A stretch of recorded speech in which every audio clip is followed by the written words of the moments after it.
Yep. Yeah. Okay. Good evening, ladies and gentlemen. What lovely to see an array of faces. Thank you very much for turning up. I'll volunteer as well. Just a couple of things. If the fire alarm goes off, it isn't a drill. Please exit using the front of the building or that exit there and assemble at the front. Okay. Agenda item 24.13.1 is to receive apologies for absence. We've received apologies from Councillors Cynthia and Chris Sampson. They are on holiday this week. And of course, Kerry Sullivan resigned from the council following the last meeting because of a work promotion. Okay. Agenda item 24.13.2 is to co-opt any interested residents onto the town council for the vacancy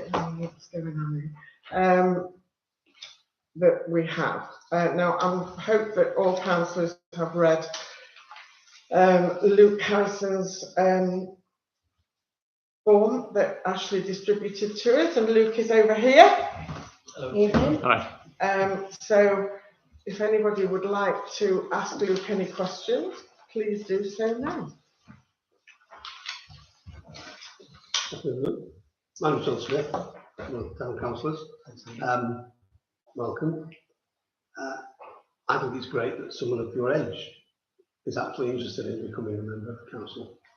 There's too many of us with this colour hair. or no hair. Yeah. Careful. Or grow it out. What are your expectations? Well, I'm glad to be here as a sort of a member of the what youth side at Handforth. I just can't wait to represent the community and work with everyone to make sure we can get things done. Yeah, I noticed in your information quite a few things about the general area of Handforth that might benefit from your particular information in the architecture. I think it could be very useful for the council. And you have CAD-CAM. Oh, sorry. You have CAD-CAM. It might be useful in the coming weeks when we've got drawings required pointed in. Okay, thanks for that. Okay. More? Mr. Harrison, I've read through your CV and against various paragraphs I put good, good, good, good. So everything looking good, but just one query. You say that next year you'll be back at university. Yeah, that's right. Can you tell us how likely you are then to be able to attend council meetings during that year? It's not entirely likely. It will depend on term dates. I will try to get back for as many as I can, but it's likely that I'll have to take a leave for that year. So it might, yes, it might be that you have to ask for special, what's the word, sabbatical or Yeah. Whatever the Dispensation. word is. Yeah. Dispensation. I'll make every Which effort I can. university are you going to?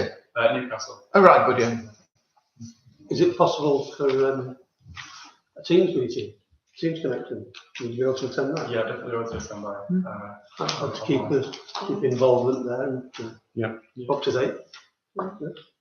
definitely. Is that something we're able to run? Not as part of a full council meeting, but obviously to include you in various working groups and so on and so forth. It's perfectly fine, yeah. Well, we're not allowed to do it. As a full council meeting, no, we're not anymore, no. Which is wrong, I think. That's a shame. It has to be in person again now. Yeah. It's silly, but Okay. But it won't be, sorry, but it won't be able to be viewed. No, it's not viewed as a council meeting when you do a working group meeting over Teams. No. So it could get sound. Yeah, you can get sound, so on and so forth, yeah. You can touch by email. And term dates, even if you come to like 4 out of 12 meetings, you're all right to be perfectly honest. Well, that's right. Yeah, so it's not the deal. It's when you do 6 months, Yeah, as we know, if you miss 6 months meeting and you haven't given your apologies or your reasons, then you can be Self-disqualified. yeah. 6 months. That's right. Did I say 6 meetings? No, I said self-disqualified. Yes, that's just, it's nothing to do with us, that's the law. Yeah, no. It's written in statute law. So that's why you would need to take a sabbatical, do something so that there was an apology there on the records for you, so that situation didn't arise. So, any questions for anybody else? Comment or whatever. Roger asked Mike, sorry. Do you know a certain person called Mrs. Jackie Weaver? Oh, yeah. You say in your CV here that your degree specialises in planning. According to Mrs. Jackie Weaver, the function of the planning committee on the town council is the least important of its jobs. How do you feel about that? I completely disagree. I think the input of the community and all plan applications is just completely vital. So I just completely disagree with that. Right. Good. So there you are. Yes, thank you. Any comments? Roger asked my question. Right. But just to concur that it's great to have somebody younger coming in. I get a feel that you've got the right attitude and keen to do something. Whether if you miss some meetings, so be it. The balance is acceptable. Yes. Yeah. Okay, anybody else? Wish you all the best. Okay, can I have a proposer then to accept Luke onto council? Thank you very much. And a second, Councillor Swan. All those in favour? Well. Come on board, young man. And welcome on board, and it's nice to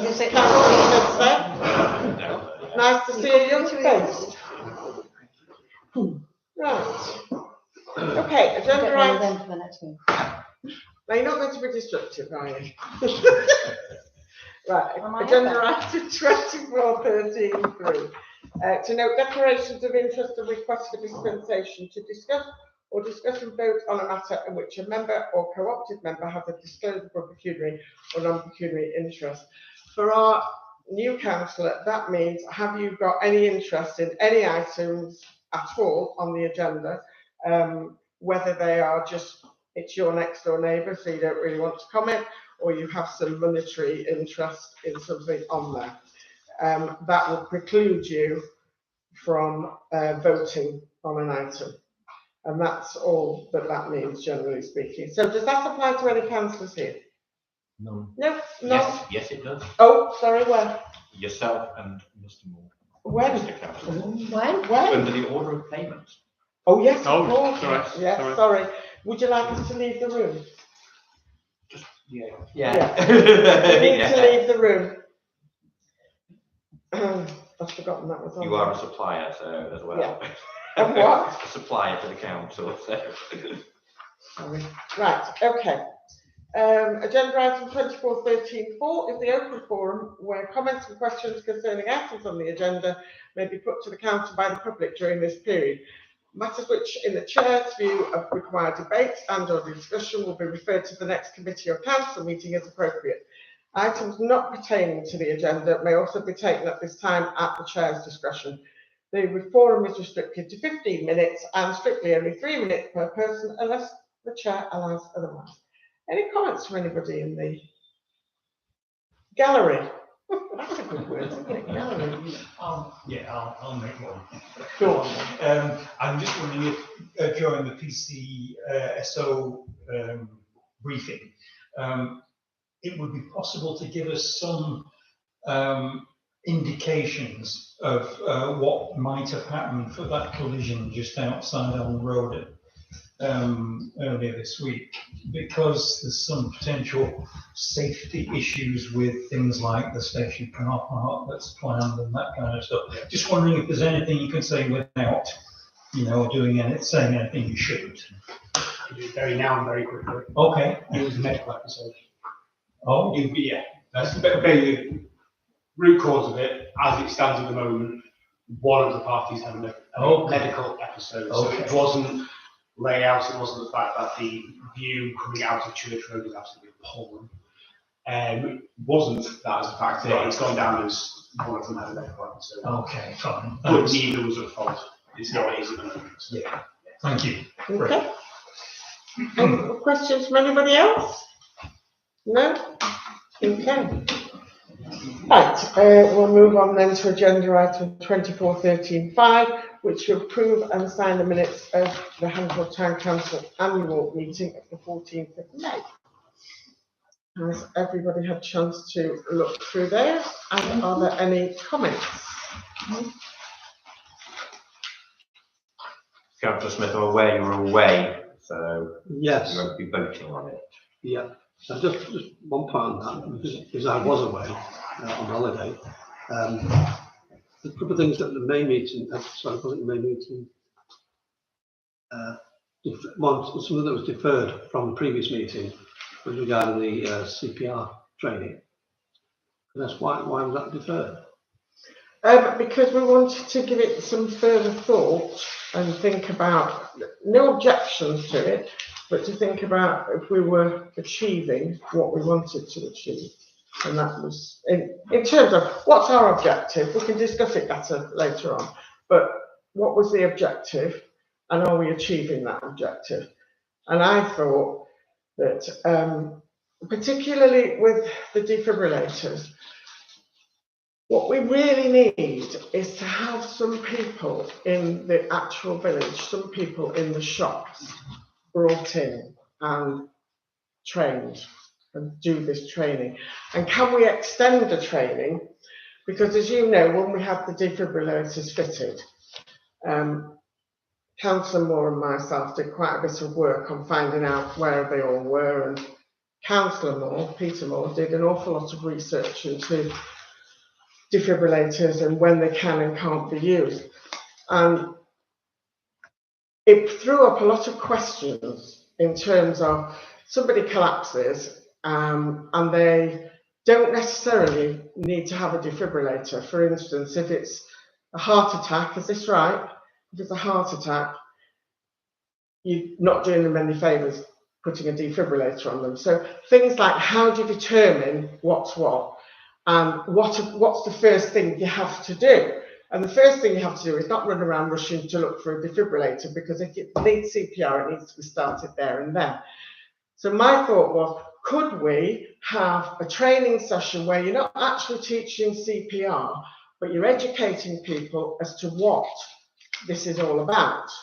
So can we bring that into it as well as the actual CPR training? And then can we have people who are likely, because if the defibrillators are for people who might collapse in the village, then who's the most likely people to be there? The people who work in and around the shops. So the people that we're training, are they likely to be around at that time? And my thought there is, the answer is probably no. I'm not devaluing it in any way. I still think it's very, very useful. But can we target some people so that we've got some people around and about in the village who know what they're doing? The actual training that takes place is not just on CPR, it's on the use of defibrillators as well. So, yeah. And there's been, usually when we've been here on a Sunday, there's between about 10 to 15 people, all local people. Yeah, all being trained, yeah. And that they are, and some quite young people and some quite old, all being trained in the use of both those pieces of equipment. I think it's quite a stretch to try and get somebody from Greggs, who works in Greggs, to be the one that's nearest to him, because what's the chance of that person being well, in work that's on why that I day? wanted to have a discussion. Or if the shops are being targeted for their use of the people who work in those shops, they're shut for half the day. And it's what, sorry? They're shut for 12 hours, 12 or 16 hours of the day. They're only open at certain times. What we're looking to try and do is train people across the whole breadth of Handford, not just. Well, that's why I wanted to have a deeper discussion rather than just say, let's just approve it. So you weren't here for the last meeting, so obviously that was one person down. So I thought it would be better to do it now. I've not got an objection to it. Don't get me wrong at all. I just want to make sure that we're achieving what we wanted to achieve. That's all. Well, my understanding of what was looking to be achieved was people trained on CPR. Yeah, I know that, but what I'm trying to say is, can we now expand that and make it better than it is? If Barbara, we can't, I don't know. Without discussion, you can't decide. But that was the logic behind it, which is what the question you asked. Right, well, I think the only way to find out how you can do this is to be talking to the actual person who does the training.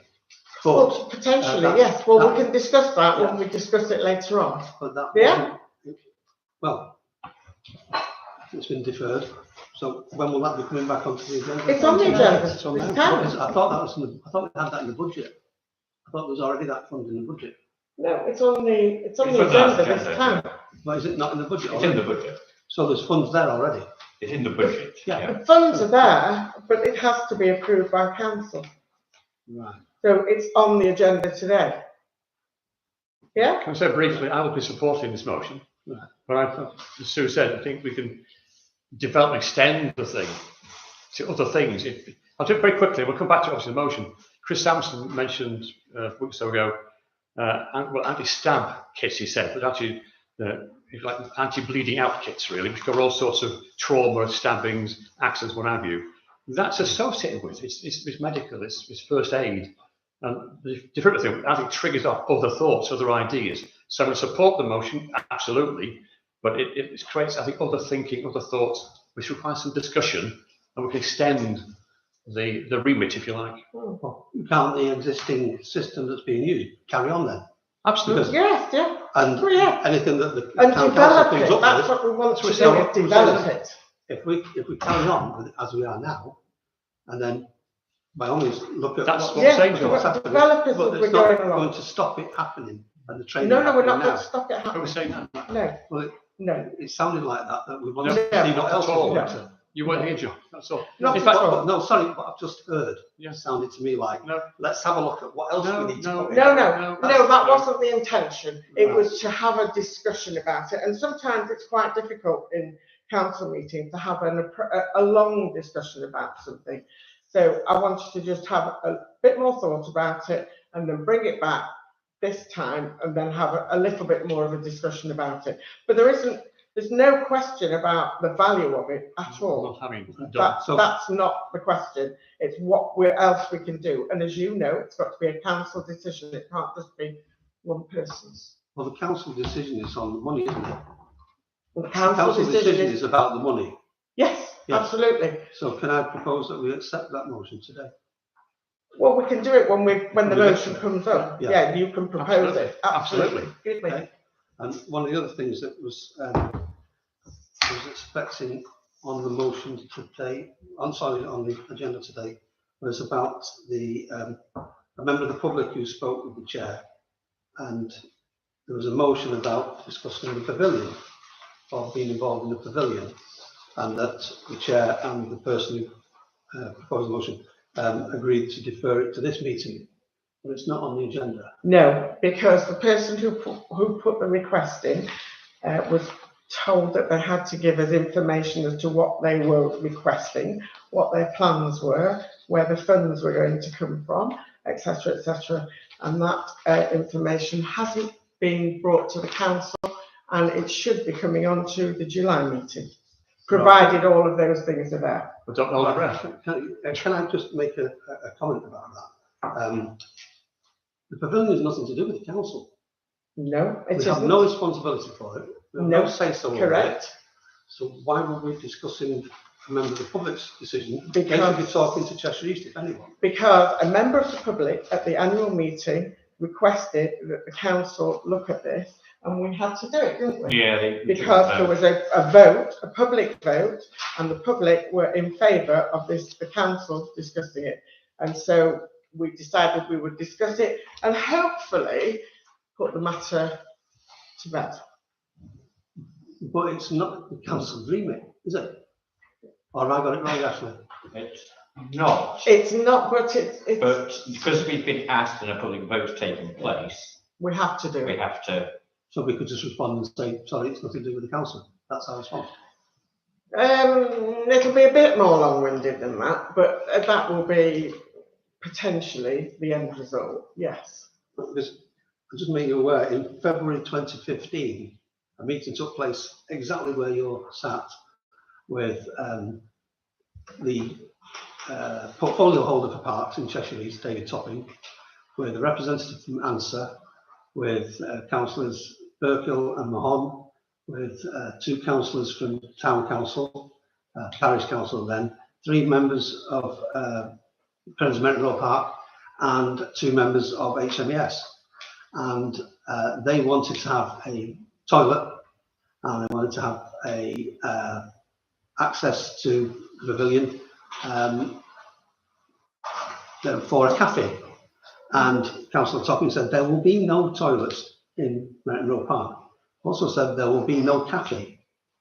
What they didn't understand is for having the toilets there would cost about 35,000 a year for somebody to patrol it. Having said that, the HMES actually put the toilet together and built it with access from the outside, and it was vandalised Can on I day just one. say that if this comes up at the next meeting, and it's a big if, we already have a response from Cheshire East as to their position on the pavilion. Who in Cheshire East was it? Ralph Kemp, Head of Environmental Services. Right. Yeah. Right, so I'd like a copy of that. Yeah. so that will be what is put forward. Right. And if we can just leave that now, because There's one thing that the council should be aware of. Councillor Topping said that that will not take place. He suggested, or required, that the Friends of Merritt Park go away and put together their business plan for what they'd like to do to it. That was in 2015. We're still waiting. we know. So I think it's But- wasting the council's time. Well, I'm sorry, but at the annual meeting, the residents of Hanforth requested that it was done. And there are lots of residents who were here at that meeting. And they will be witness to it as the clerk who recorded all the numbers. And we're here to serve the residents. They've made a request. They want us to look at it. That's all we're doing. But not without all the relevant information. I think we're possibly opening a can of worms. Sorry? I think we're possibly opening a can of worms by assuming some sort of responsibility which we don't have. We're not opening a can of worms because we don't have any responsibility. All they're asking us to do is to discuss it. And when you see the responses, you'll see how short the discussion will be. Okay? That's say enough? Yeah. Okay. And Sorry, go on. just one thing, is there a motion for trees on this today's agenda? Hold on. No. It's just, as I said about buying them, paying for £1,000, was it? 24, 11, 14. Yeah, £1,000 on trees. Yes. Are we not getting them from the Woodlands Trust and City of Trees? Isn't it? Do we not get them from the Woodlands Trust or City of Trees for nothing? We can don't get charge. things from the Woodland Trust. The problem with the things from the Woodland Trust is they're about this big, if not smaller, and they take a very long time to grow. We can get at a very reasonable price some reasonable standard sized trees. I can't remember what height they were, which will give them a good start in life. And we've had so many trees cut down. Yeah, there's somebody called the City of Trees. I don't know if you're familiar with them. They've been putting trees in on Spath Lane on onward land, and they've been free. Yes. And they are substantial trees. Yeah. If we can get anything for free, we will do it. But if not, we need the council to back us being able to spend that money if we can't get anything done by other means. Yeah, I certainly think we should exhaust looking at City of Trees who are actually putting the trees in. I'm well aware. We went to Councillor Petermore and myself went to a meeting a couple of months ago, and they gave us a talk, didn't they?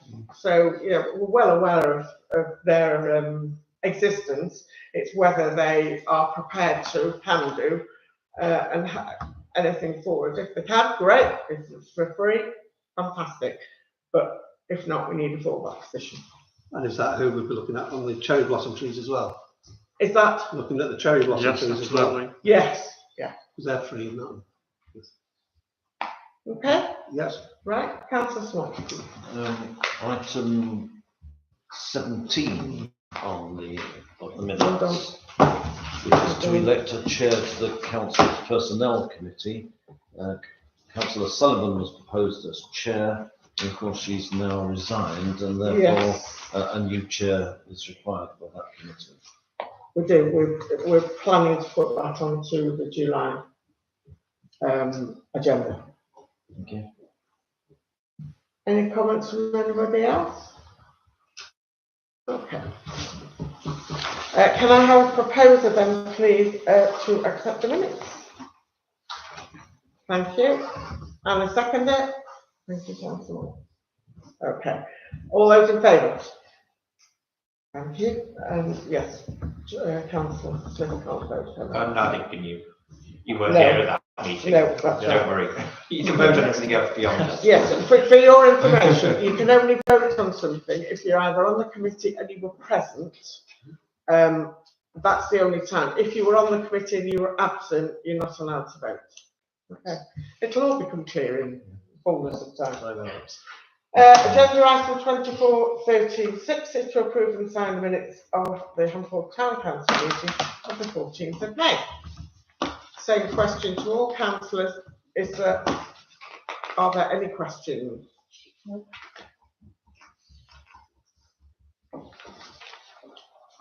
No? Yes, question on item 10. Item 10. Which is to do with the new grant application process and form. Yes. After where it says resolved unanimously, it says any spend of council funds on grants will come from S137. That was a bit of a mystery to me. What's S137? Well, since we've lost the general power of competence through lack of members, I now have to refer to various legal statutes on where you can spend things like grant funding, because you can't do it just willy-nilly anymore. So what does S137 actually stand for? It's Section 137 of the Local Government Act. It's an act that allows you to spend money that you wouldn't be allowed to spend otherwise.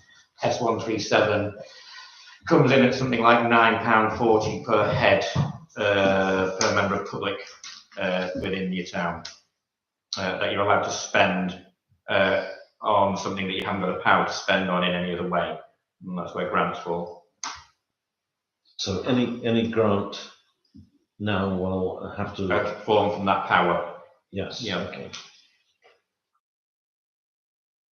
Okay. Yeah. Does that answer your question? Yes, it does. Anything else from anybody? Okay. Can I have a proposal then, please, to accept those minutes? And a seconder? Thank you. All those in favour? Thank you.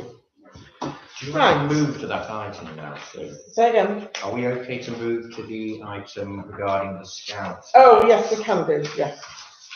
Right, a slight change in order. I'd like to move to agenda item 24.13.12 to review and agree a grant application received from Hampton First Scouts for the purchase of new tents for the Scout group. The grant requested is £1,000. Councillor Small, you're in charge of the Oh, am I? and the grant. Well, you're on the grant application group, are you not? I am. I'm not in charge of it, am I? Well, You wish me to comment? you are Is that- now. Is that? Go on. Yeah. Please make comments. In the days of my youth, which was a long time ago, I was a Sea Cadet, and I greatly support all cadet functions. I was also, for a very brief time, a cub as well. So I'm very supportive of activity like the Scouts and so on. I've read the application, and I think the items requested are very pertinent to what the Scouts want to do.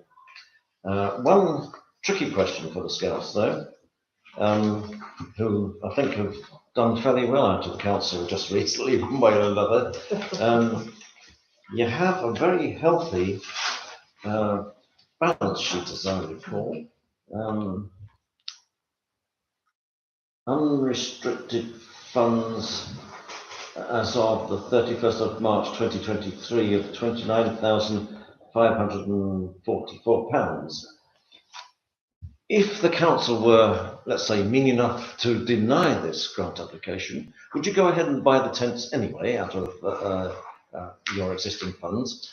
I ask this question in the light of my being also a member of the Friends of Handforth Station, and we sometimes have had reasonable sum in hand, but that sum was all tied up, so we had to ask for additional money to get what we wanted. So I asked the question, Roger. Sorry? I asked that question that you just said of you.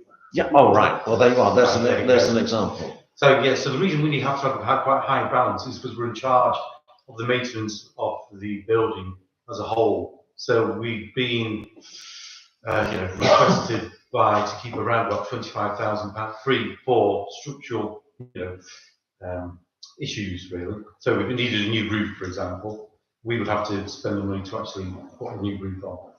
So we need to keep at least 20 something, which is about 25,000 back, just for, as a minimum balance, just to keep on having there as contingency for the structural, for the building, really. Sure, I understand that, and there are going to be echoes of that, I think, later this evening. Yeah, thank you very much. Right. Yes, you answered my question. Questions? 1 second, Yeah. Is this the same scout group we agreed a payment for the trip to Switzerland? Yes, but that wasn't a grant application. No, that was a donation. That was a donation. Yes. That's fine. I just wanted to make sure. Yeah, that was put forward by Councillor Sullivan. Yeah. The then Councillor Sullivan. Yeah. Okay, Councillor Smith? Yeah, some years back, we were involved in funding tents for scouts, but it was almost a central grant because we banded together with Alderley Edge, Winslow, and I can't remember. Do you remember the group, Ashley? Of the three? Not off the top of my head. Area where a grant was given to that overarching group, so that tents could be bought centrally.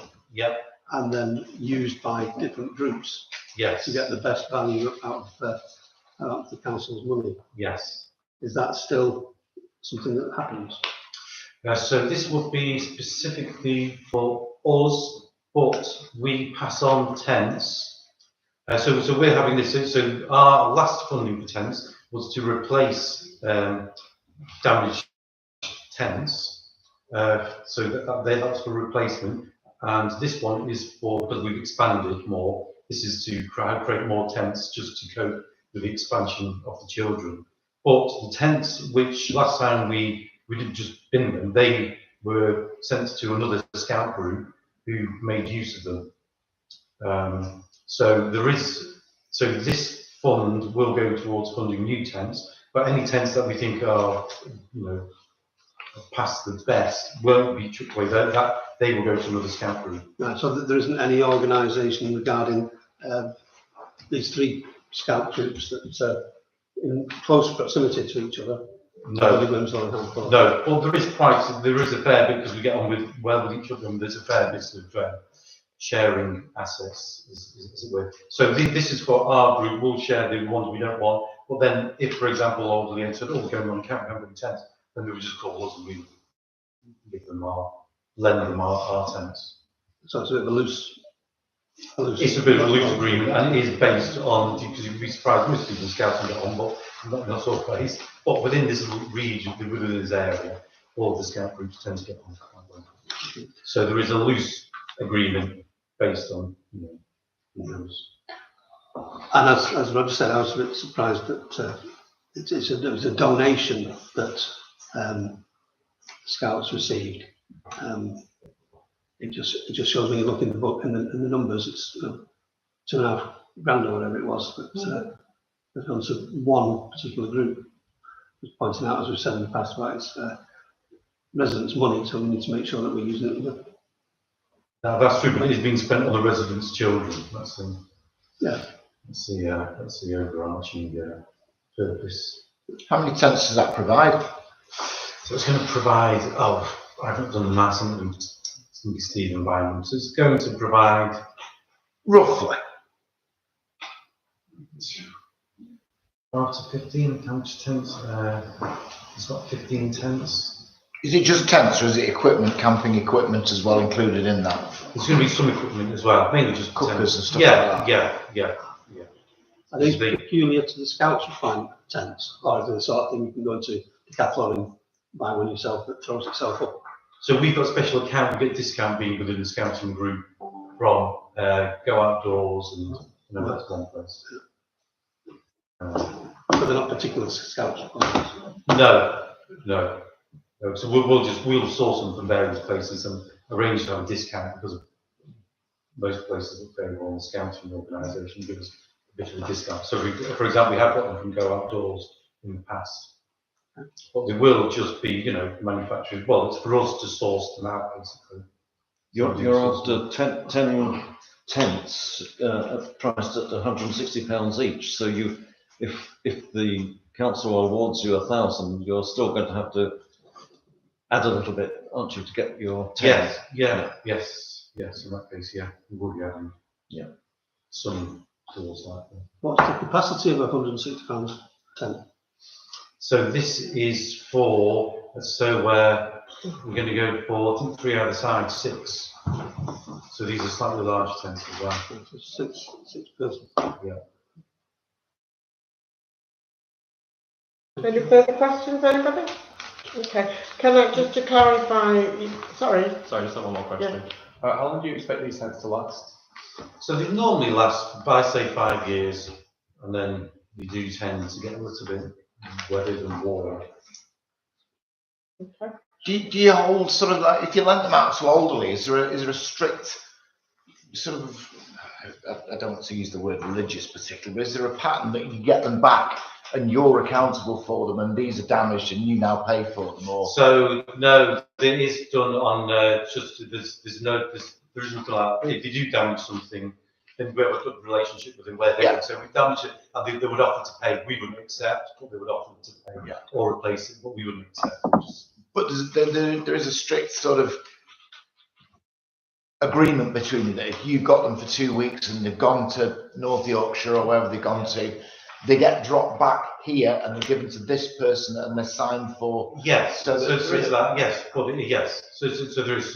So it would likely to come. It's not like just lend us a tent. Yeah, all right. Which one do you want? That one. And you never see it again. No. So that wouldn't happen.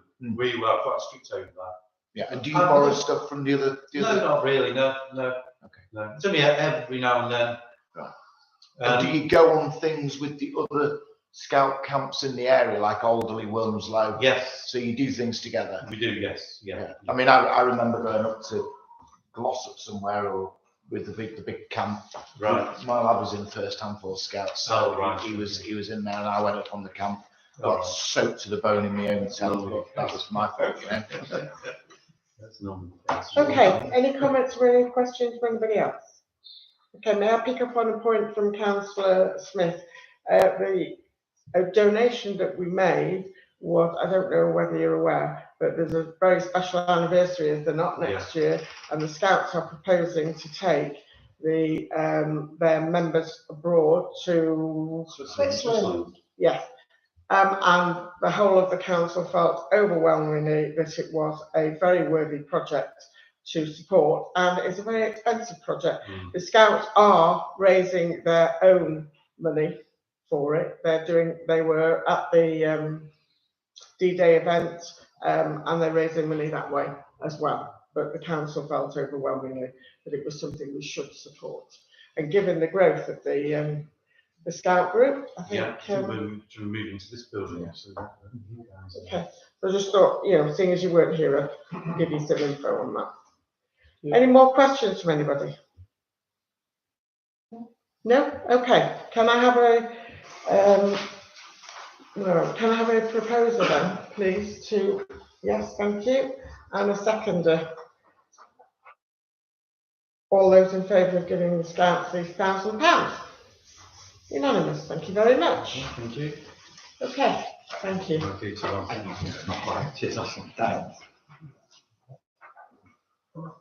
Okay, agenda item 2413.8 is to receive a report from the PCSA. Swansea, must be down the list. Has everyone had a chance to have a look at the police report that I sent through? Yes, thank you. I won't be going into detail on the report, otherwise I'll be sending on Correct. time. And I'll get nothing back. So, burglaries in the area since the last meeting. It says 2, but also very quickly it says it's actually 0, because the 2 reports that went down as burglary was the same drunk gentleman trying to get into his own house. On occasions. The first time I did that. It's only the first time I did it. I said I'd keep your name out of it.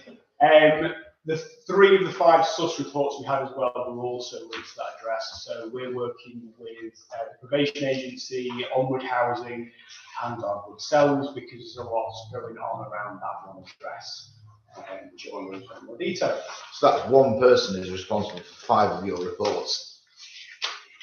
And probably It's several. one location, and yes, the person is in some way connected to 5 of the reports, which you could say is quite a common theme throughout most of my reports and most of the examples on here. So how do we deal with these people? In these circumstances, housing will certainly be a driving force, because they are very, very, very quickly burning through their chances. But as again, with most of the report, it is other external agencies. So it is mental health, drugs and alcohol, housing, social services. This certainly isn't tooting our own horn, but when it is just a policing matter, believe it or not, we actually tend to deal with it quite well and quite quickly. When we need other agencies, it slows things down, it muddies the water, and it complicates things. But that is how we will have to deal with this individual. But yes, there are 2 people involved, one of which is being dealt with through ourselves in the courts, the other one will be dealt with through housing and drugs and alcohol teams. So unfortunately the last couple of months has been a bit of a perfect storm, and our crime rate has gone up Because of one group of people. Yes. Yeah. Theft of motor vehicles is still 0. It's 2 months on the bounce, if I'm not mistaken, could be 3. And theft from motor vehicles as well. That's including our favourite location, Total Fitness. But in regards to theft others, so when I say theft others, it relates to things that aren't burglary or vehicle related. So it's very quickly, examples we've given: money stolen from a purse, someone has taken £600 from a friend's bank account, and theft of push bikes from Total Fitness, which we've had 2 of this month. And again, theft from employees as well, which is down here as well. They all get classed as theft, other, just basically because otherwise it'd be a minefield in our systems to classify it as anything else. So whenever you hear myself or anyone else refer to theft, other, it is a theft, it just doesn't fall into the motor vehicle or burglary categories. Missing persons, the same individual, which again is involved in other agencies, education. Is it the same as the burglaries and stuff in the area as well? No, but is the same as the report from last month, where we featured higher on that as well for our missings. So child? Yeah. It is it's a child. I won't go into more details, but yes, No, it's a child. Again, that is social services, that is education, and that is ourselves. There's a lot of work being done around it because,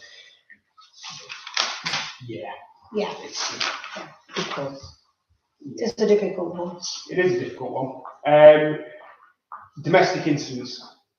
Again, not trying to sugarcoat anything, but just to give you as much information as we can without going into details. There were no repeat victims or offenders. These were all 8 individual cases. 6 of them were involving no violence or injury, and 2 were involving minor injuries.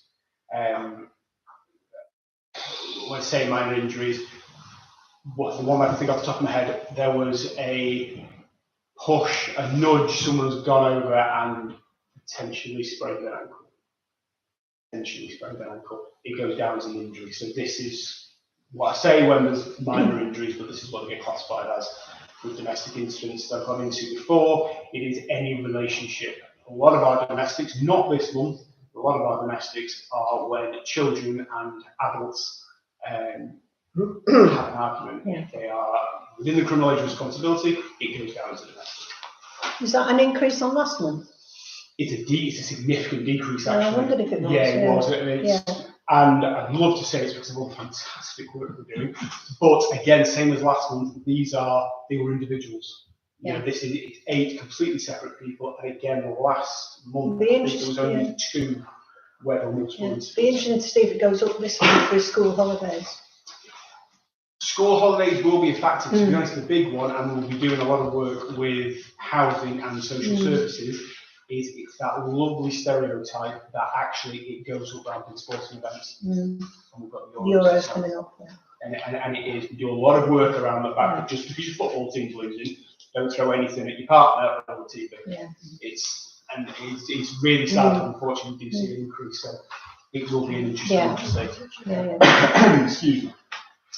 2 incidents of criminal damage, which again is a decrease from last month, but that's not including, I think something went out on Facebook last couple of days about someone putting a windscreen through on a car. That is not on this report. I was on Crossfield Road. It's not on this report because this report was done before that came in, so we're actually on 3 for the month. Violence.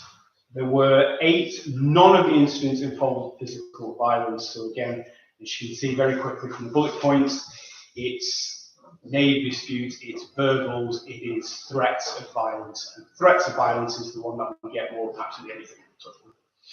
And it can be text, it can be email, it can be any way. If there's a threat of violence, it goes down as a violent incident. There were no physical threats of violence reported. The concern for safeties, we had 10 for the month, which again is a decrease. That very much fluctuates, as I said, with a couple of individuals mentioned. If somebody that we deal with regularly or fairly regularly, for whatever reason, has a bad week, a bad month, that number can double or treble. Again, there's some examples and bullet points which I won't go into. More for councillors and members of the public, the more detailed reports, are we happy with how they are? Yeah. Yes, I think we're staying within the bounds of what we can say. Yes. Yeah, exactly. It certainly won't be any more detail, but I can try and swap and change and tweak it a little if I need to. I'm sure if councillors have any questions for you I would afterwards. prefer it that way if that was the case, yeah. Only other things to mention, summer activities, we'll be holding 4 events through August. We'll be holding them on a Wednesday at Stanley Hall Park and Meriton Park on a Wednesday, 11 to 3. We'll be advertising them on social media. I'll be asking Ashley, who doesn't know this yet, to put some posters up in the notice boards. If anybody has any other suggestions or any other wants to Are you dropping them into the schools? Yeah. Sorry, when's that? It will be the 7th, 14th, 21st and 28th of August. So Wednesdays throughout some holidays. The reasons they're not slightly earlier than that is, in case anyone hasn't heard me bang on about it for the last few months, I will be going on paternity leave. Wish you all the best. More than likely, as it looks, unless anything happens early, it will be more than likely starting the 24th of this month. I will be back week commencing the 5th of August, just in time for some holidays. Are you lucky? Aren't I lucky? Isn't she lucky? So I'm sure I speak for everyone when we wish you all the best. thank you very much. Ashley is on my email list for, as soon as I know the date I'm going, Ashley is one of the people I'll be notified. So I presume someone's taking your place. Matt is obviously in post PC for Hamforth with regards to a PCSO. No. If anything happens and a PCSO is needed, there are 4 others that cover the Wilmslow area. Right. But as far as actively dealing with stuff, it might need a nudge, but I will pass on details to Ashley, who is best to contact. It's Jane, that one. Basically, yeah, it'd be James. I'll ask James, because I irritate him anyway. Well, thank you very much for your last report for the next couple of months. And I hope to see you. August, maybe by the skin of my teeth. Quick thought, follow Gandhi circuses lead by putting A3 posters in all the shop windows. Yeah. I was just going to suggest some of the shops, the coffee shops, Costa and all that. It works for them clearly. Do it every time they come this way. Maybe not the news agents that's always in trouble.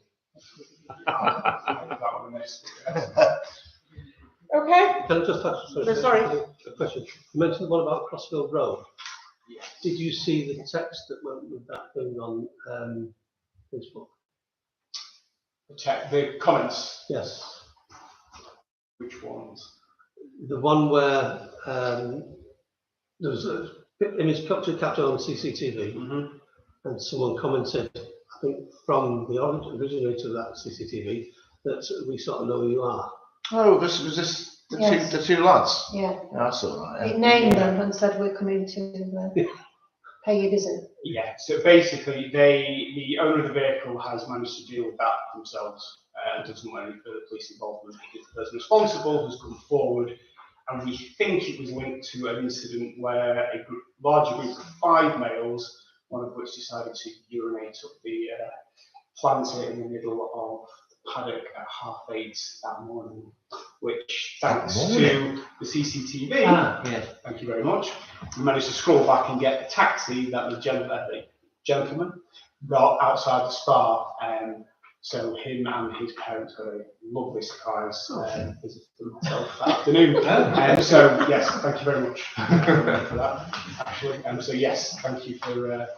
Did everything cover that discussion we had? Yes, nothing there. We need to talk about it, but. okay. Thank you, Thanks. Dave. Anything else? Everybody happy? Yeah. Good. Right, we don't need to vote on that. So the next item is agenda item 24.13.9. And Councillor Peter Moore and myself will leave the room for this agenda item. Propose a seconder before you go. But I need I will propose it. No, I can't. No, you can't propose it. I need a proposal. I need somebody to propose and somebody to second. It's the approve the order of payments. Councillor Moore, you can leave the room with me. Proposer and seconder. Seconder. Right. Okay. Hang on. Don't say anything till we've got. Gareth, any questions for me on finance? Right. Yeah, go on. Any questions on this? No, it's all. Yes, please. Go on.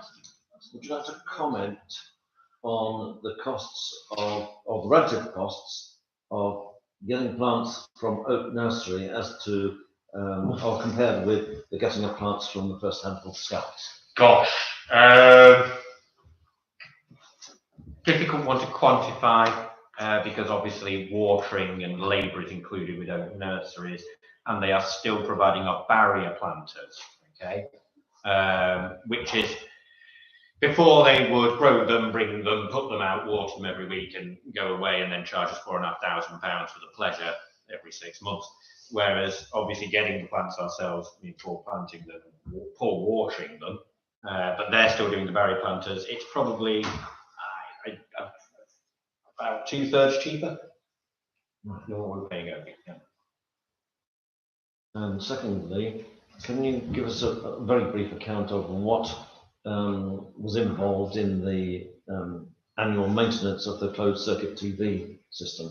They need, basically, it's server maintenance, things like that, because the servers are housed at more secure. Server maintenance, their electric costs, I imagine, is put into this. If something goes wrong, we have to go and tweak it and so on and so forth. The electric costs, that's free from just recently. No. Power? The power for the actual cameras themselves, yes, that's free. Yeah. Just keep quiet. But the servers that they house, obviously, they're electric. So I suppose there is that cost on top, isn't there? And then they have to clean them and and go on ladders, what have you. So yeah.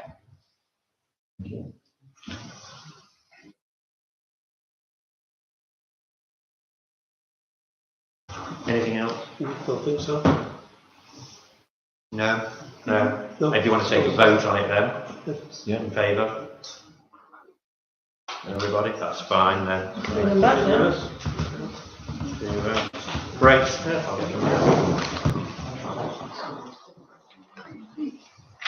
CCTV has proved itself invaluable with the last comment that was made before. Yeah. They found somebody who's done something. It must be embarrassing. pretty good to get facial recognition. Oh, yeah, they're quality. Yeah, Now, we've been increasing the quality of the Yeah. work. because I mean, it's quite difficult often to actually see the face. isn't it? That's why we've got that. We only catch one person a year, it's Is it worth putting some signs up around Hamforth saying, you know, you're being watched? No. Okay, No. councillors, can we get on Let's please? find out in a minute. Okay, agenda item 24/13/10, to receive any reports from Hamforth Ward councillors. None of us have been aware. Right, no report.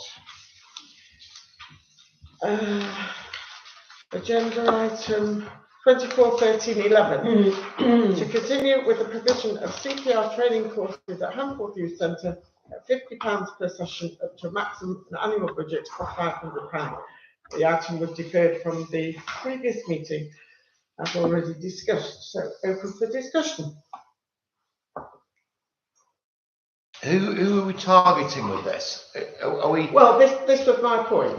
putting something out on the notice boards or leaflets out saying, do you think you need CPR training? Do you want to be a CPR I'm trained not sure how it's person? done, but I think It John goes can out answer on that. 8 different Facebook pages, Okay. and there's people get in touch with mum as well. I advertise it on our notice boards when Yeah. we run them. Well, yeah, to me, Facebook isn't enough because there's an awful lot of people who don't do Facebook. A huge percentage of people, so notice boards and stuff. Notice boards are required as well, but it's producing the maximum that they can do at any one time, so there's 15. But talking about Facebook, the mention about the how many people had been on the poll. Oh, yeah. And I think it was something like 50 or 60 60 something. after a few days.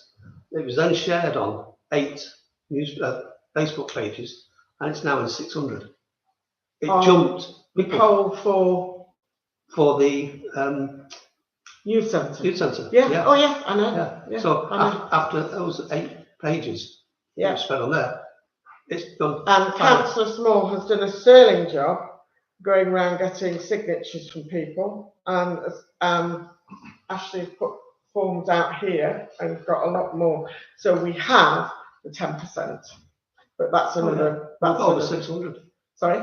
Yeah, We've got over the. We've got the 10% we need, but that's not for this anyway. So yes. So carry on. I think it's worth acknowledging that Facebook does have a role. I'm not saying it hasn't. All I'm saying is I think there's a demographic that we're missing with Facebook. I don't do Facebook for a start. I know lots of people who don't do Facebook, and it tends to, and there's a lot of younger people now don't do Facebook. Yeah, Apparently it's not, well, they're the younger person and he's nodding his head for saying, I don't do Facebook.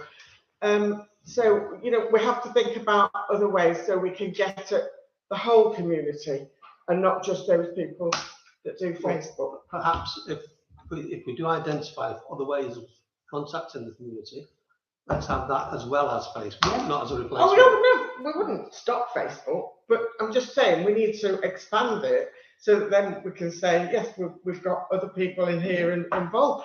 And then who knows where that will go. I say again, Sorry, follow can I Gandhi's lead. There's a member of the audience who would like to speak. Sorry, can I just share with you a statistic that I discovered today? It showed all social media platforms, because I was under the same conception that you had, that Facebook isn't being done. And Facebook is still the highest, 3.9 million people than any other, because I was doing the same for my organisation that I volunteered with, to actually see where I would go next. So just to share with you, even though we say Facebook isn't done as much, and you know the younger people do say they don't, it still is the best portal for you. And the other point I was going to say to you before, with regards to your defibrillator, I've done that training in my community years ago, and I've kept it up through the volunteer organisation I did. What they've done in that community is they've nominated community responders. Oh, right. By that, what happens, if you'd like me to enlighten very briefly, what that has done is if someone calls 999, they then contact that volunteer, community responder within that town. So if you yourself and board, you would have nominated people that are trained beyond slightly of your defibrillator training that you're doing, which is absolutely excellent, by the way. I've been a recipient of that training in the community. And they are then, when the 999 call goes out, those people are actually then contacted to respond.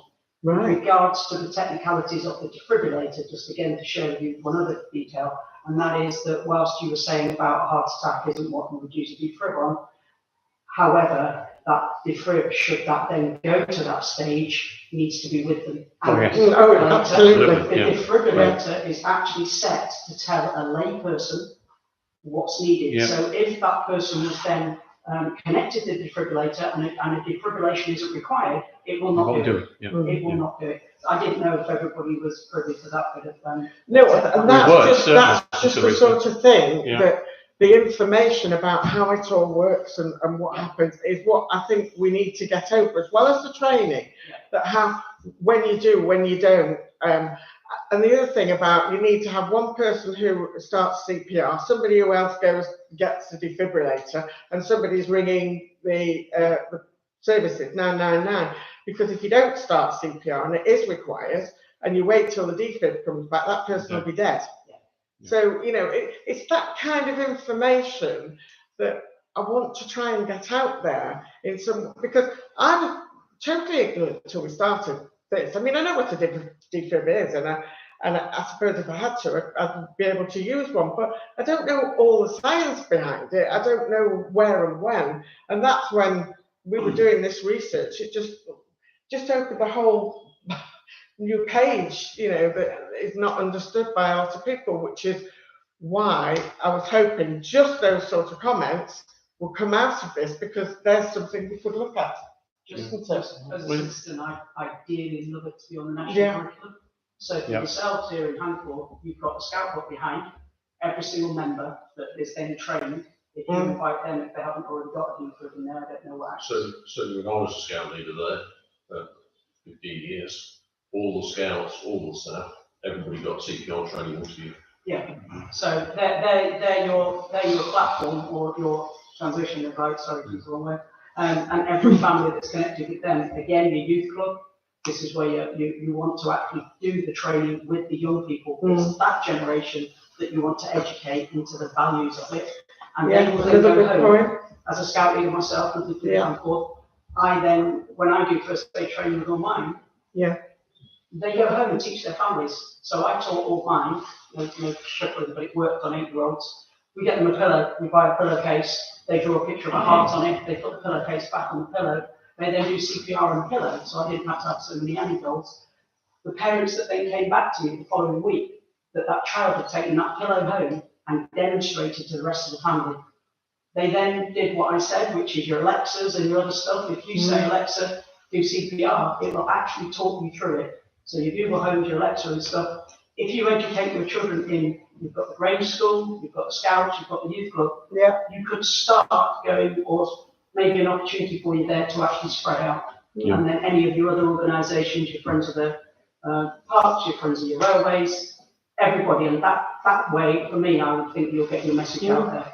And only thank you very much. That's just the sort of input I wanted. Give you what we're trying to because I think we do need to broaden it, and you know, there's only so many heads around this table, so the more people that get involved and put things forward, brilliant. Thank you very much.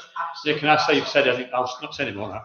You said it all. Well, the great bit there was, I didn't know that responder line. What a fabulous idea. We know, and some of ours volunteer, and they're very proud of what they do, and they are there. I'm sure they are. And I know that it's done the same as the defibrillator. So many people see that defibrillator, just to share with you, see the lock on it, and have got no concept at all that the way to get that lock code is to ring 999. They go up to it and go, well, I won't be able to get in it anyway, so what's the point of training me? Get that message out first. That's the key, get the information out to people. Get the message out first. Well, that's where I think all the defib locations should be on all our notice boards, and potentially, possibly in all our shops. But anyway, I still think I'm putting something like that on. I'm putting something like that on, saying to get access to this, phone 999, because I didn't know that. No, exactly. Yeah. So there you are. My point proven. Well, I've not. It'll be on the box. That's on the box. It's on the Yeah. box. Can't You're go not wrong going with to it, get it tells you exactly what to do. Yes. Before you get the. Okay, Councillor, you had a question. Oh, just a quick query really, and maybe, speaking out of turn. You know, the people who sign up for CPR training, and they'll be, you're probably oversubscribed. Do you ever check whether they're fit enough to do the CPR? For like instance, I can't do CPR because I can't get down on my knees and my back and support it. So I couldn't do CPR training. I've had to bow out of it over the years. What I'm saying is if you've got limited spaces, 20 people apply, you've only got 15 places, and you haven't done a kind of pre-check, you might have people there who actually, when it comes to the crunch, couldn't do it. Or is it just open to anyone? My understanding is it's open to anyone. Don't misunderstand. I'm not the one who's... No. The person who's organised this was Councillor Julie Smith. Yeah. Councillor Julie Smith. And she's been organising these sessions for the last 18 months. Yeah. She got the people involved. The person who actually runs it is someone who was brought back to life after suffering a heart attack by somebody who knew CPR, and her sister is a GP. Yeah. And she has been coming in the past to the GP to do demonstrations. Yeah. If someone's unable to get down to the floor to do the training, would they be able to get down on the floor to do someone who's collapsed? No. So I'm wondering what can I say to that? Well, I'm just saying. I mean, what I'm saying. Are they screened? Is what she's saying. If I turned up, no, if I turned up for CPR training and I've sat there for the half-hour talk and everything, and then they say, right, on your knees, do it, and I say I can't do it. Surely I've got wasted space. There's another way though. Get the dummy on the table. Yeah, no, but in real life, I can't get a person on the table. You can't lift the body on the table. You can, but if they're next to a bed, and you can pull them off the bed, and someone, because you've got to be on a surface that doesn't give. Yeah. So you can't do it on that. Yeah, so short of doing it on the table, I don't know how someone who's unable to get actually down on the floor to train, or to train somebody who's collapsed, or to do the CPR. I don't have an answer to that. Right, okay. But I think anybody can do it, because you could instruct, if you knew how to do it, you could say, right, do this, do this, yeah, do that's this. fine. It was just a query. If you're oversubscribed, but I don't think there's anybody that can turn around and say, I can't do that, because everybody is capable of doing something. Maybe not be actually going through the motions of doing the CPR, but if you've got somebody there, you could instruct them to do it because you've been trained to do it. And it might be a kid, it might be somebody's teenager, and they haven't got a clue what to do, but you would have the clue what to do, and you could say, this is what you need to do. You need to get them on the back, you need to do this, you need to do that, and they would just listen to you while you instructed them to do it. Get the box, get this, do this, do this, do this. Anybody, even somebody disabled in a wheelchair could do it. Yeah. They could instruct. That's. I was just wondering what the criteria The was. answer to your question is that there's no selection. Right, that's fine. That's fine. I just wanted to know. Okay. I don't think there should be a selection. It shouldn't be, oh, I can't do that, or I don't want to do that, or I'm incapable of doing that. Everybody is capable of making mental decisions and instructing people what to do and when to do it. And that can be more vital than somebody stood there doing nothing. Well, that's what we were talking about before, about the person who's in charge, who says, you go and get the defibrillator, you phone the police, and, you have somebody who takes over. Exactly, and that's the training. I talked to a doctor friend of mine about this very subject. You said, even in hospital, you get the headless chicken thing. You want somebody to step back, as you're saying there, and said, right, you do this, you do that, and this takes control. Organise it. So, So that can be the person that is incapable, for whatever reason, of not being able to do anything else. They could be the leader. They could take charge of everything. They can make sure everything runs 100%. No, you're not doing that right. No, you're not doing that. Go and do this, go and do that, and take control of it. And that's the key element. And being on that course will generate more confidence with you to do that. And that's vital for somebody's life. Vital. Okay, well, I think we've had a really good discussion, which is what I wanted to have. Can I just say, we've got several new nursing homes opening or opened up. is it worth people going round there and speaking to the managers there and saying, how many of your staff are trained on defibrillators? Because if we have an emergency up the road, can somebody come from up there, or can we phone you, or can we make a call to you and you send someone up? We've got one literally quarter of a mile down there. We've got another one over there. Public liability will stop. Yes, Yeah. I was about to say Yeah, the I was same. going to say that. They'll all be trained, they'll all, you know, every year they'll be trained, because it's a yearly thing you But have to only do. for their building. Well, unfortunately, There's too far to run for a house. you They know, reckon you're going to be within 100 metres. Yeah. Of the defib. and in Well, the society of suing people and everything like that, the public liability, they won't come and do it. You take the risk of being sued whether being a member of the public doing I know, I know. You know, You're back to responders again, aren't you, really? People but That's a great idea. That's one I've never heard of. There's a nurse down there, which is literally 400 yards away, and someone keels over on the fishing ponds, or someone keels over outside the Freemasons. There's a new bunch of apartments down there. It's less than 100 yards for them to get out and to deal with people. If the phone call is made to somebody on the switchboard, have you got a defib person in there? Can you get them out now? If they say no, they say no. But you know what, the thing Well, I've that's read, where can I I say make a think- point yeah. here, please? Go on. The key point I've got from all of this, from my bit of research, is the key is to start CPR. Yeah. 2 minutes, you're dead. Yeah. So forget defibrillators, you've got 20 minutes. If you get started, they will last up to 20 minutes. Yeah. Yeah. So that's the key. So you need to have people know that. If you're standing around looking, somebody's just keeled over, cardiac arrest, and what do we do here?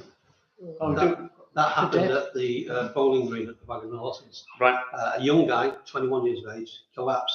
His dad was playing with him. His dad did CPR on him for 20 minutes. There you go. While someone legged it over the road to the mosque and got their CPR, their defib, Right. and he was able to keep him going until the That's where you get the information out there. Yeah. I've again read that bad CPR is better than no CPR. Oh, Yeah, absolutely. A mosque, is that on a map?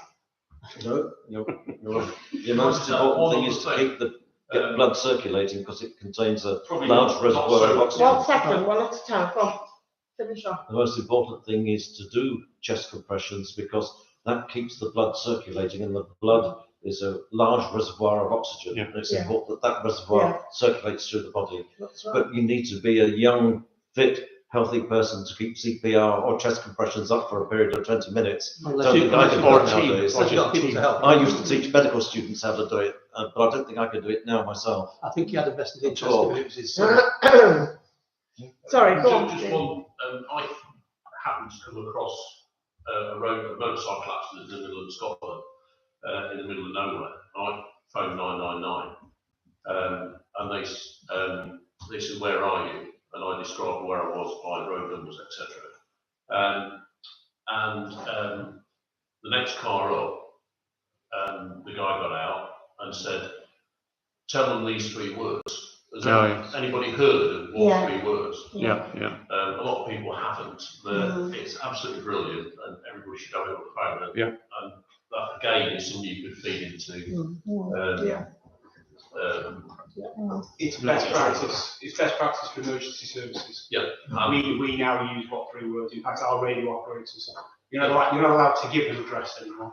No. Oh, right. It's far too archaic. Yeah. They now ask for what 3 words. I've just told you which house we were now on the road. What 3 words? Yeah. That is. It's a brilliant system. It is brilliant. And I mean, It gives a grid reference anywhere in the world of 3 meters. It's 3 square meters. It's, Yeah, right. Yeah. Centimetres, isn't it? And even the air ambulance user. Yeah. RAC use it, break down the motorway, give them what 3 words. Yeah. That they know exactly where you are. Very good. Okay, well, I'm really delighted with that debate, because I think it brought out lots of things which I wanted to try and get out there. So, can I have a proposal? I presume Councillor Smith, you would like to propose it. Can I have a seconder? Councillor Moore. All those in favour? Okay, thank you. Yeah, we've done that one. Sorry? Done 12. I'm just, Yes, thank you. 24/13/13 is to receive an update from the Hamburg Community Centre Working Group. Sorry, Matt. Thursday done.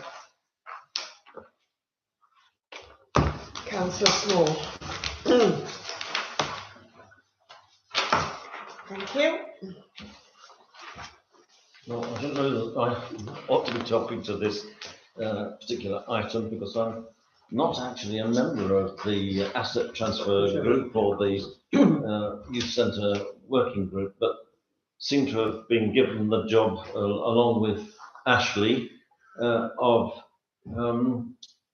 trying to raise a grant from the community ownership fund because this town council several years ago decided that they would attempt to lease this building and a little bit of land all around it from Cheshire East Council in order to keep it open and to keep the facilities that it provides going. So that decision was made several years ago. Correct me if I'm 2016. wrong. 2016 was it, John? It was a Tuesday. So obviously this building has some age to it, and all buildings with time develop their little problems and so on. And so it was decided by this council that we would try to raise some funds to face any potential building repair costs in the short term following our taking out a lease on the building. I've circulated councillors with a sheet which is a summary of what the current running costs of the youth and community centre are. The projected annual running costs are £65,500, and the projected annual revenue from room hire in the building is £54,000, which leaves a projected annual deficit of £11,500. Now that deficit we've already, as a council, budgeted for by increasing the precept. And to put the figure into common parlance, that deficit is approximately 50% of what the council spends on Christmas lights each year, believe it or not. And in essence, I think it's fair to say that we can afford to accommodate that deficit. However, the council decided to apply to the Community Ownership Fund for a capital grant for building repairs to keep the building going in the short term. And the council commissioned a building survey. And from that survey, it's been estimated that the amount of money we would need to bring the building up to scratch to keep it going in the short term would be about £165,000. The Community Ownership Fund that awards grants is prepared to make a sum like that available, but require 20% match funding. And as it turns out, we have, as a council, £33,000 in a pot, which represents SIL monies from the next store extensions over on hand 14. So we would have match funding of £33,000 against 165, which means that the Community Ownership Fund would be asked for £132,000. I don't think in all my history I've come across a more infuriating and complicated grant application form than the one issued by the Community Ownership Fund. It has 4 sections in it, four principal sections in it, and they're all split down into, let's say, section 1, section 111, section 112, section 113, and if you answer yes in that section, it takes you to another section, and so on. It's mind-boggling. I'm very repetitive and ask the same questions lots of times. Yeah, it does. Different forms. So we are eligible, as I understand it, to apply for the capital funding grant. The documentation of the grant form keeps suggesting that if you're eligible for a capital grant, you can also apply for revenue funding, which is money to keep your project going for the first year. What Ashley and I are seeking from the council is permission to apply for that revenue funding. We can apply for up to £50,000 of revenue costs, but no more than 20% of your capital funding. If we assume that the capital funding in this context is the grant which we would receive over £132,000, then we could apply for £132,000 divided by 5, which comes to £22,400 of revenue funding. That's about twice the annual deficit that we expect. So what I would like to suggest to the council is that we, in fact, do apply for revenue funding, but we ask for half that amount, i.e. the amount to cover our deficit in the first year. And we're seeking the permission of the council to go forward with this grant application on that basis and to apply for, let's say, £11,500 of revenue funding as part of the deal. Yes, Councillor. Did we come to a different number originally? Because if we're looking at the grant anticipated, that would be 80% of the total that we're looking for. So if we've got 33,000 ourselves, yeah, that represents 20%. Correct. Yeah, So 33 plus the 132 puts us at 165,000. that's correct, yeah. Yeah. That's the total, that would be the total costs associated with the project. Not looking at it from the point of view of the funding. No, we'd apply for £132,000 worth of COF funding. Right.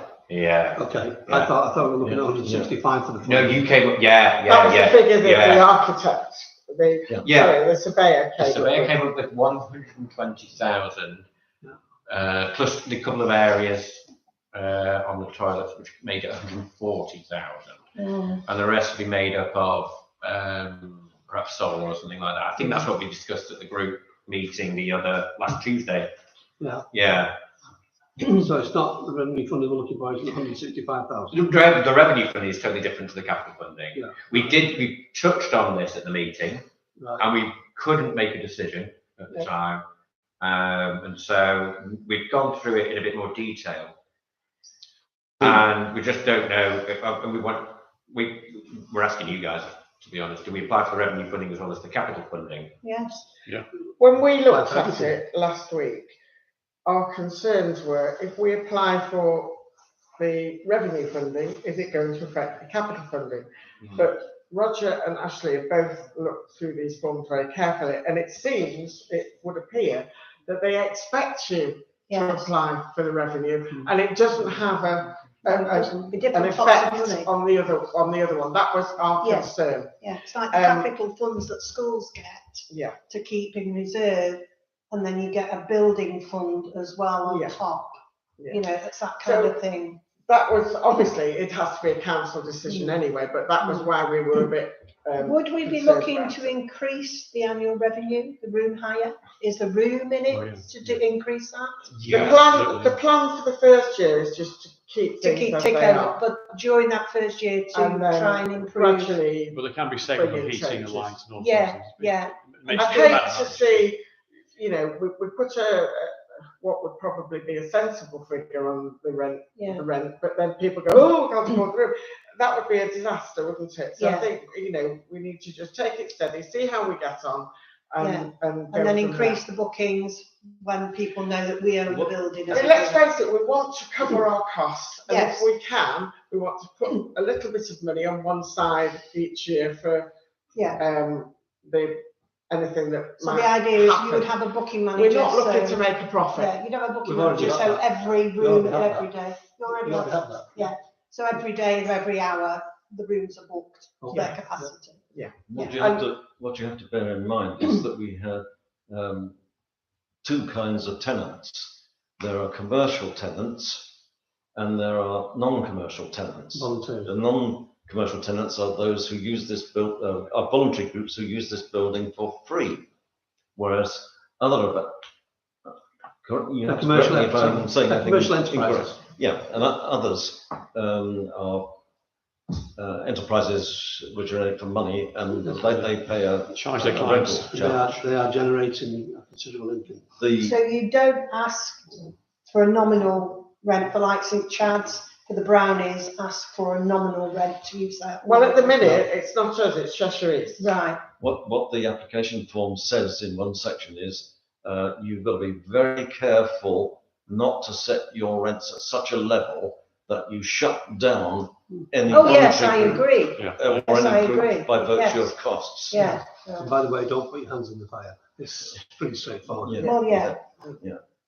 The form in some places is quite vague.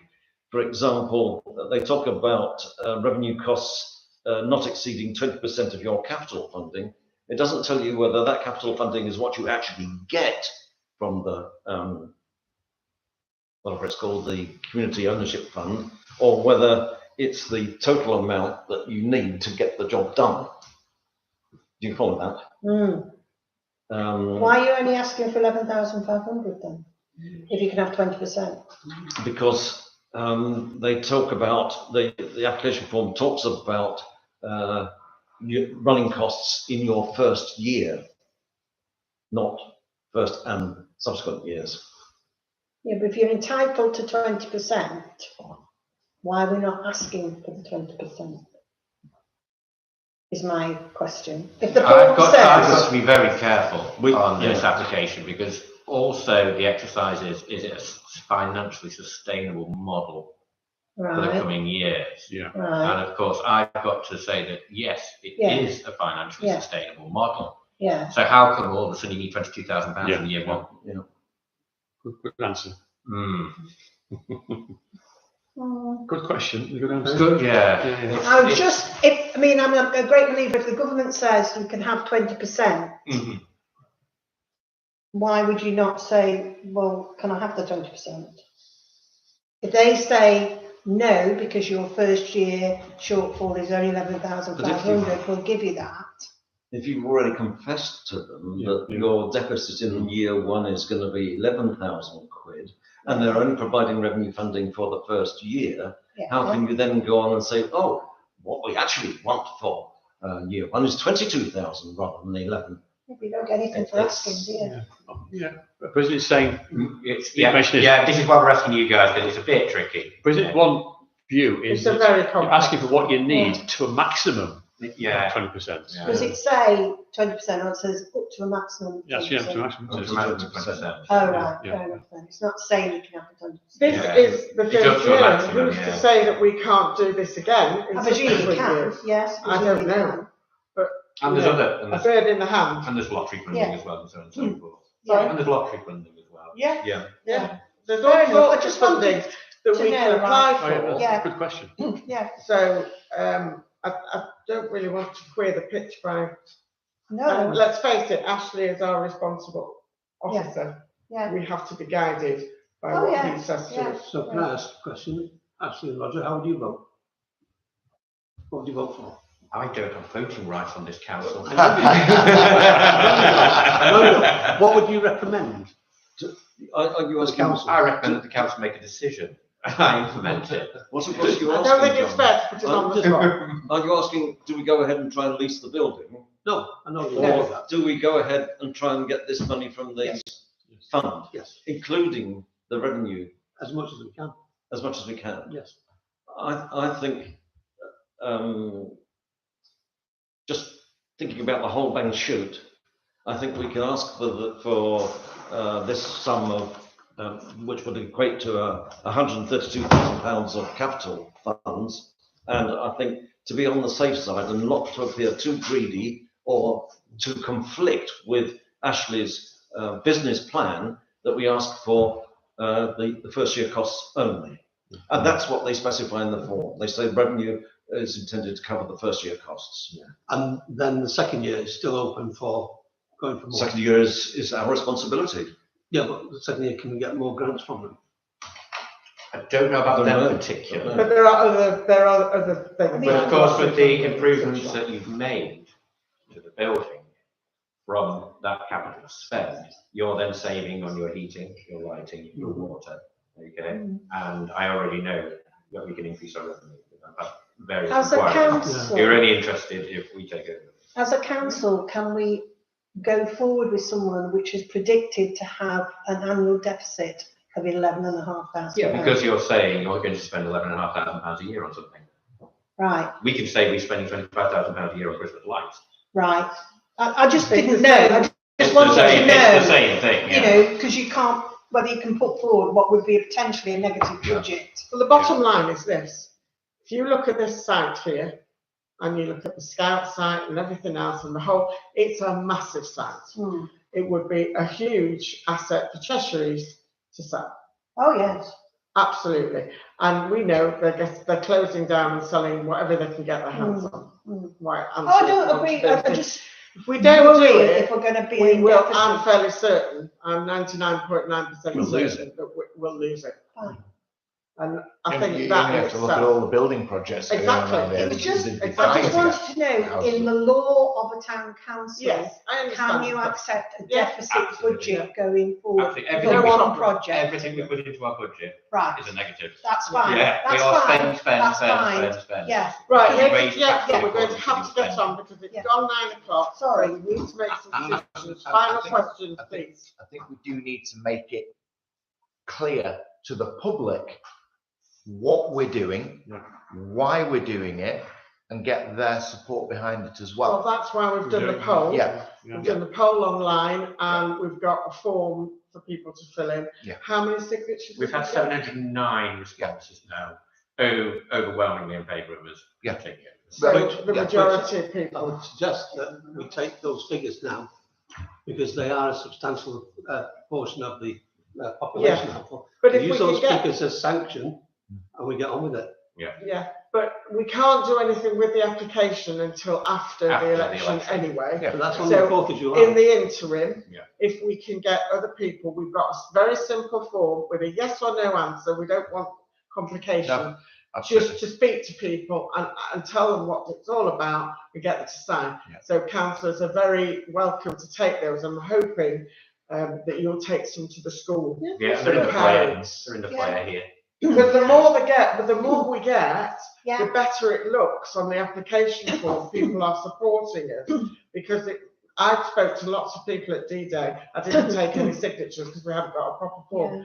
but they were all in favour. Well, I know several Every groups single who are person. after a space because their existing space is no good for them. Mm. So there are several groups out there who will want a room at some stage. Yeah, I'm aware exactly. of office workers who want Chair. night. Right, so the proposal The is proposal, that, if I may, Chair, yeah, go on. is that Ashley and I continue to complete this application form for a grant from the Community Ownership Fund.